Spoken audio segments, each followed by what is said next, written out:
नमस्कार मित्रांनो. ठरलं तर मग या मालिकेच्या पुढील भागामध्ये आपण पाहणार आहोत.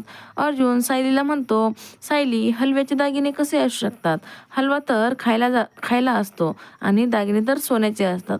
मग तू हलव्याचे दागिने कसे बनणार?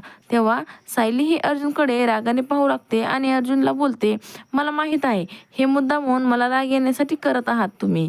त्यानंतर आपण बघतो सर्वजण हे हलव्याचे दागिने घालण्यासाठी अर्जुनला आग्रह करतात आणि अर्जुन हा नकार देत असतो. व त्या ठिकाणी काव्या, भूमी, ईश्वरी सर्वजण मकर संक्रांतीनिमित्त सायलीकडे आलेले असतात आणि भूमी बोलते, जिजू तुम्ही दागिने घालायचे नाही तर तुम्ही आम्हाला सजवणार आहात. हे जबरदस्तीने अर्जुनला सर्वजणी दागिने घालू लागतात. आता पुढील येणाऱ्या भागामध्ये अर्जुनला कशा प्रकारे हलव्याचे दागिने घालून सजवले जाणार हे बघणं अतिशय रंजक ठरणार आहे. ठरलं तर मग या मालिकेच्या नवनवीन अपडेट्स पाहण्यासाठी आपल्या चॅनलला लाईक करा, शेअर करा आणि व्हिडिओ आवडला असेल तर सबस्क्राईब करायला विसरू नका बरं का. धन्यवाद.